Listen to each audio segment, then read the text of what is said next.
মুসা আলাইহিস সালাতু ওয়াসসালাম আল্লাহ তাআলাকে প্রশ্ন করেছিলেন, আল্লাহ, পৃথিবীর বুকে যেই ব্যক্তি আগে জাহান্নামে যাবে, যেই ব্যক্তি আগে জাহান্নামে যাবে, যেই ব্যক্তি পৃথিবীর বুকে সবচাইতে বেশি গুনাহগার, এই ব্যক্তিটারে আমি দেখতে চাই। এই ব্যক্তিটাকে কি করতে চাই? দেখতে চাই। আপনি আমাকে মৃত্যুর আগে দেখায়া দিবেন যে আমার উম্মতের মধ্য হতে কোন ব্যক্তিটা সবচাইতে বেশি নিকৃষ্ট, সবচাইতে বেশি গুনাহগার, কোন ব্যক্তিটা সবার আগে জাহান্নামে যাবে, এইটা আপনি আমাকে একটু দেখায়া দেন। তো মুসা আলাইহিস সালাতু ওয়াসসালামকে আল্লাহ তাআলা ডাক দিয়ে বললেন, মুসা রে, যাও, তুমি চলে যাও, দেখতে যেহেতু চেয়েছো তুমি, সাউন্ড কমায় দাও তো, যেহেতু তুমি দেখতে চেয়েছো, অমুক একটা জঙ্গলের ভেতরে চলে যাও, যায় দেখবা ওই জায়গার ভেতরে একজন ব্যক্তি আছে, ওই ব্যক্তি ওই জায়গার ভেতরে বসে রয়েছে। তুমি জঙ্গলের ভেতরে ঢোকার পরে সর্বপ্রথম যে ব্যক্তিকে দেখবা, সেই ব্যক্তি পৃথিবীর বুকে সবচাইতে বেশি গুনাহগার। চিল্লায় বলেন নাউজুবিল্লাহ। তো মুসা আলাইহিস সালাতু ওয়াসসালাম এবার রেডি হয়ে জঙ্গলের উদ্দেশ্যে রওনা দিয়েছেন। মুসা আলাইহিস সালাতু ওয়াসসালাম হেঁটে হেঁটে হেঁটে হেঁটে যখন জঙ্গলের কাছে চলে গিয়েছেন, জঙ্গলের কাছে যাওয়ার পরে মুসা আলাইহিস সালাতু ওয়াসসালাম জঙ্গলের ভিতরে ঢুকছেন।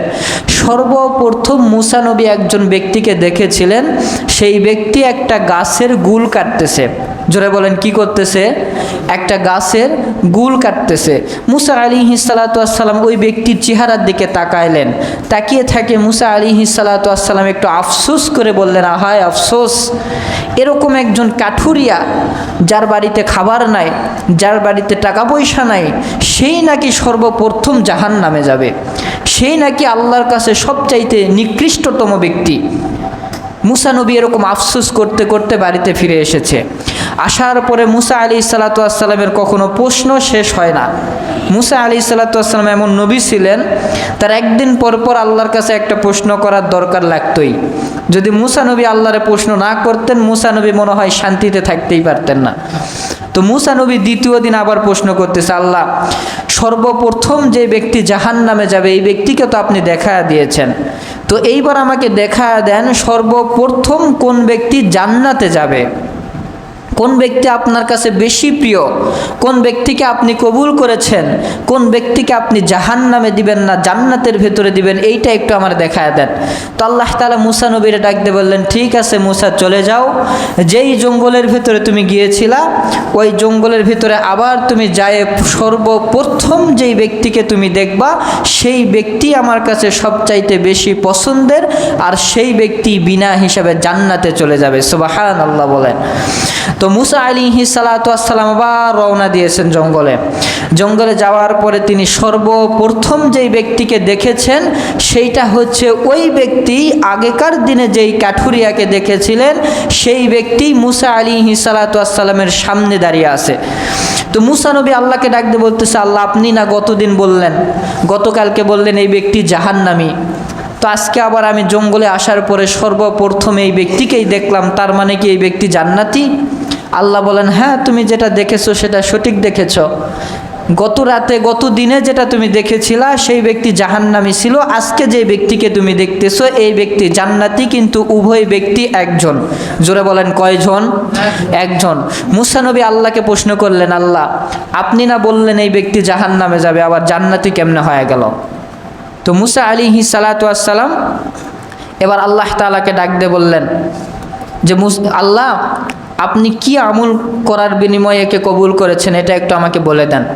তো মুসা আলাইহিস সালাতু ওয়াসসালামকে আল্লাহ তাআলা ডাক দিয়ে বললেন, মুসা রে, তুমি হয়তো জানো না, তুমি যে গতকালকে, গতদিনে তুমি যে দেখেছিলা, এই কাঠুরিয়া সবচাইতে আমার কাছে খারাপ ব্যক্তি ছিল। তুমি জঙ্গল থেকে বাহির হয়ে চলে যাওয়ার সময় এর একটা ছোট্ট সন্তান আছে, এই সন্তান এসে বাবাকে প্রশ্ন করতেছে, আব্বা বলেন তো, পৃথিবীর বুকে কোন জিনিস রয়েছে যে জিনিস কোনোদিন শেষ হয় না, যেই জিনিস কোনোদিন কি হয় না, শেষ হয় না।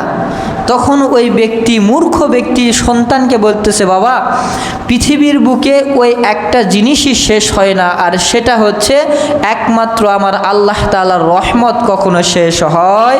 জোরে বলেন, হয়? আমার আল্লাহ তাআলার রহমত কখনো শেষ হয় না। দ্বিতীয় নাম্বার ছোট্ট সন্তান ওই বাবাকে প্রশ্ন করতেছে, আব্বা দ্বিতীয় নাম্বার প্রশ্ন, বলেন তো পৃথিবীর বুকে সবচাইতে খারাপ কোন ব্যক্তি? তখন ওই ব্যক্তি বলতেছে, বাবা পৃথিবীর বুকে আমার মনে হয় আমার চাইতে খারাপ ব্যক্তি এই আল্লাহর জমিনে আর কোথাও খুঁজে পাওয়া যাবে। এবার আল্লাহ তাআলা মুসারে ডাক দিয়ে বলতেছে, মুসা দ্বিতীয় নাম্বার প্রশ্নের উত্তর ঠিক ছিল, কিন্তু প্রথম নাম্বার প্রশ্নের উত্তরে যখন বলেছে পৃথিবীর বুকে একজনারই জিনিস শেষ হয়ে যায় না, সেটা হচ্ছে একমাত্র আমার আল্লাহ তাআলার রহমত কখনো শেষ হয় না। এই কথাটা যখন এই গুনাহগার বান্দা বলেছে, আমি আল্লাহর অন্তরটা একবারে নরম হয়ে দিলটা একবারে রহমতে পরিপূর্ণ হয়ে গেছে। সুবহানাল্লাহ বলেন।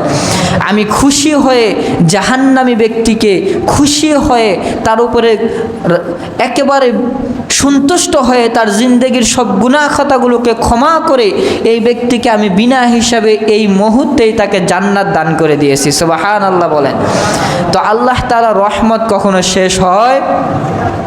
বিশ্বনবী আমার বুখারী শরীফের হাদিস শরীফের ভেতরে সুন্দর করে জানিয়ে দিয়েছেন, ওয়াকালান নাবিয়্যু সাল্লাল্লাহু আলাইহি ওয়াসাল্লাম